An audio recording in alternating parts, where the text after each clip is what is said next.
Okay, magandang araw mga pamangkin. Tayo ho ay magtuturo ho ng mabilisan hong pag-aayos ho ng atin hong mga sirang electric kettle. Tara, samahan niyo ako. Yan nga mga pamangkin, andito na nga ang Astro na sira na ho nating kettle. No, tayo sino natin to kahit wala ho tayong tester, mabilisan lang. Yan, ipapakita ho natin sa inyo. No? Dahil ito ay matagal na hong stock itong kettle po namin ito. At yan nga, ito yung halos madalas masira. Yan, at ito po yung ating pong ayusin. Sigurado po yan kasi umaangat po yung dalawang paa niya po niya na bilog. Yan. So para maano ho natin, try ho muna nating isaksak sa kuryente. Yan. Yan, dito saksakan yan. May switch po yan. May ilaw po yan yung pag may power. Yan. Para kita natin yan. Nakailaw po yan. Yan. Saksak po natin. Yan. Hirap po eh. Skip. Okay. Tapos kunin po natin ito. Patong ho natin ito. Yan. Lagay ho natin. Tapos pindutin po natin yung switch. Yan. Iyon ho natin. Para magkaroon kung mayroon dong ilaw yan. Ang problema ho, wala hong ilaw. Hindi ho yan gumagana, no? Yan ho ay nagamit lang ho namin ng nasa 2 linggo tapos wala na ho, no? Na-stock lang namin. So ngayon ho, ayusin nga ho natin ito. Kasama na rin po sa content para makatulong din po tayo, no? Tayo'y nanood laan din kung paano ho mag-ayos yan. At tayo naman ho ay personal ho na mag-ayos yan. So mayroong 2 paa dyan na bilog na may tanso na siya pong lumalapat po yan doon sa mismong kettle po natin. Pag hindi na po sila lumapat yun, hindi na ho sila magko-connect doon para mabuhay. So yun ho ang ayusin ho natin. Yan. At yan nga, ito, tanggalin ho natin yung warranty sticker. Saan dyan ho nakatago yung tornilyo. Yan. Ibig sabihin, natanggal po yun. Alam na ho na nabuksan na yan. Yan. Yan. Tanggalin ho natin. Yan. Kalasin ho natin.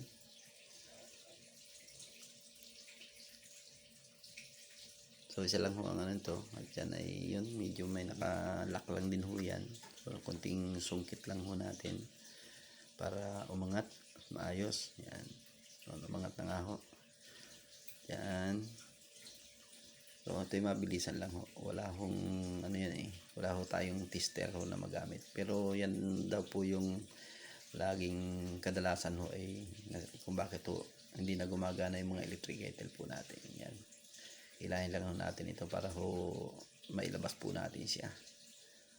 Yan. Makikita ho natin yan. Yan. So medyo kabalog-balok to ang mga wire doon eh. Kasi yan din ho ay para pag naibalik ay hindi mahirap. Yan. Largaan ho natin ang wire. Yan. Papakita ko sa inyo. So, yan. Lalapit ho natin sa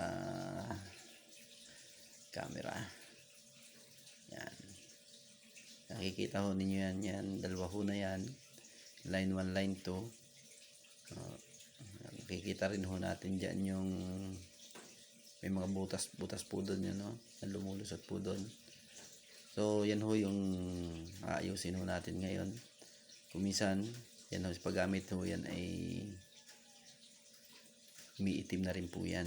Tapos lalo na po pag puno po yung atin pong kettle sa pag-init. So medyo matagal hong kumulo. Bababa po ay iinit bababa kasi tanso po yan yun. Minsan hindi na ho siya dumidikit, hindi na ho siya nakakabalik. So i-adjust lang ho natin yan. No? Yan. Kita niya na maitim. Yan. Yan po ay atin pong lilihahin. Yan. Linisin ho natin yan. Okay? Yan, kuha ho tayo ng liha. Mabilisan lang ho pagkuha ng liha. Kuha ho tayo para makiskis po natin yan. Okay ho. Yan, at nakakuha na nga ho tayo ng liha po natin. Yan. Liit lang. Yan. Kiskisin ho natin. No, ginawa ko kasi natin pag kiskis ay isa-isa ho. Isang line muna. No, para po hindi ho magkapalitan. Yan. Kaunting kiskis lang naman po yan. Yan. Kaya lang ho, sa pagbalik ho natin, dapat maano ho natin yung eksaktong position po para alam ho natin na lalapat po yung atin pong kettle. So, okay lang po yun na sumubra. No? Pag inilagay ho natin ay kahit para po ba siyang kumakawang, kasi pag nilamnan ho naman ng tubig yon ay bababa rin po yan. No? Katagalan ho, bababa. So, yun lang. Ulit-ulitin lang din ho naman nating i-adjust po yan. No? Yan, dulo ho na yan. Okay, wala akong problema yung sumubra po siya. Yan, linisin ho nating mabuti. No? Para at least nagiging cause pa rin po nang hindi po pag daloy po ng kuryente yung pagka nagkatutong po yan. So, kiskisin lang ho natin yan. Tulad doon sinabi ko na 2 linggo lang din ho talaga namin nung nagamit, at pagkatapos ay wala na yun, bumili at nagbili huli kami ng bago. Tapos yan nga ay nagtiyaga ho tayo na panoorin kung paano mag-ayos niya, kaya trinay ko rin para at least naman ho ay makatulong ho tayo. So ito i-upload ko rin ho sa aking YouTube channel, no, Paz TV. Yan, ibabalik na ho natin yan.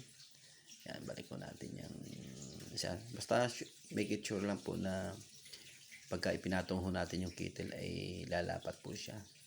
Sipatin ho nating mabuti mga pamangkin, ano, para at least hindi na ho tayo magpa balik-balik. Ayan, ayusin din ho natin yung pagkaka tupi. Yan. So pagka yan naman ho maayos naman ho ang pagbabalik po natin yan, at yan ho ay gumana, yan naman ho talaga lang ang kadalasan naman ng problema. Halos hindi naman po talaga yung kettle, no? At sa mga nagtatanong kung minsan umiinit din ho yung wire, huwag ho kayo mag-alala, obligado hong uminit yan dahil yan ho ay halos maliit na wire at ginagamit po talaga yan. So, no? Yan, gamitan ho natin ng pliers lang po yung ginawa ko, ano, dahil wala ho tayong, yung lungos ko ay doon po sa toolbox po ng motor, hindi ko na ho kinuha, lang ho para mabilisan lang naman ho yan. Yan, ayusin ho nating mabuti, ipitin ho nating mabuti yan, at least para ho baga tumayo ho yung paa, umabot ho doon sa mismong ano po nung kettle po natin. Yan, so yan, i-screw natin siya, balik ho natin. Medyo naninigas ho yung atin ho mga daliri, kaya minsan ho mahirap po magbalik ng tornilyo na yan. Yan, nilagay ho natin yung isa. Yan, balik ho natin yung isa. Yan, okay na ho yan, ibalik natin. So ito naman hong isa ang kunin ho natin, isa hong line 2. Ito naman ho ang atin pong lilinisin. Isa-isa lang ho, huwag ho nating pagsabayin para at least hindi ho tayo magka palit ng position. Yan, para safe na safe po talaga yung atin yan. Linisin din po natin yan. Linisin ho natin, maitim na kasi. Linis. Kiskisin ho natin mabuti, no? Tanggal ho, talagang matanggal po yung dumi. Yan, kasi medyo balaktot ho natin, medyo malambot lang naman ho yan, medyo maano lang po yung pagkaka tupi.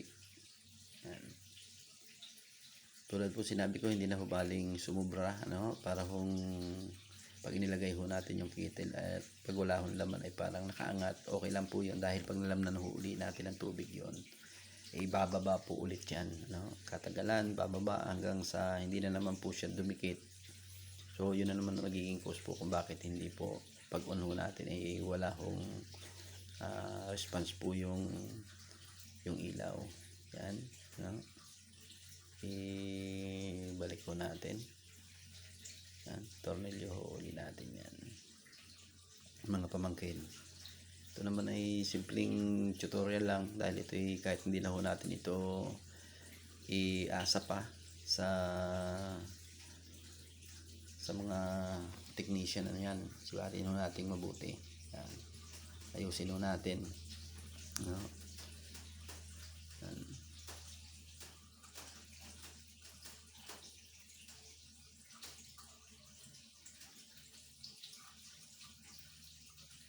Tupihin natin. Medyo mababa ho ng konti. Yan, mababa. Yan. So, okay na ho. Yan. Naibalik na ho natin. So, ilagay ho natin doon sa mismong lalagyan po niya. Basta siguraduhin ho natin na tama po ano, hindi ho baliktad. Balik po natin doon sa kanya hong original position po yung kanya pong mga wire. Tsaka ayusin din natin, baka ho, tingnan nyo mabuti, baka hindi nyo natatanggal po yun na i-unplug, no? Ay delikado ho yan. So lagi ho tayong safety mga pamangkin, dahil mahal kayo ng inyong tiyo. Yan, okay ho, balik ho natin mga pamangkin. Konting tiyaga lang ho sa panonood, at na kayo naman ho ay matututo na rin dahil ito po ay magiging malaki rin ho, ay magiging pong kapakinabangan ho ninyo. At paki-share na din at paki-follow na rin po sa mga mapapaibig din po sa ating munting channel, ano ho. At para rin po ay makatulong yan. Okay ho. Yan na. Balik ho natin ang tornilyo. Lagyan ho natin ho ng screw. Yan, screw ho natin. Para ho wag umangat. Yan. Then, yung atin hong kettle, ano ho. Wala hong tubig yan. Lalagyan ho natin yan. Lalagyan ho natin ng tubig ko. Yan, gibo tayo. Yan. Kaunti lang ho. Ano? Kanina naman ho ay walang ilaw yan. Ang malaga ho kasi dyan, pag umilaw yan, matik na ho yan. Ibig sabihin, ayos na po yan. Saksak ho natin. Yan. Yan. Yun ho natin yung atin ng switch. Yung atin pong extension. Yan.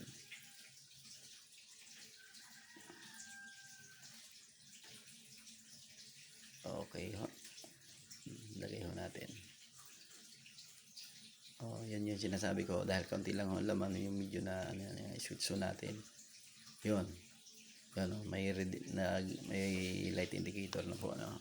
Nag-response na po yung ilaw. Ilapit ho natin yung camera ho natin. Yan o, makikita ho ninyo yan o. Yan, nagpa-function.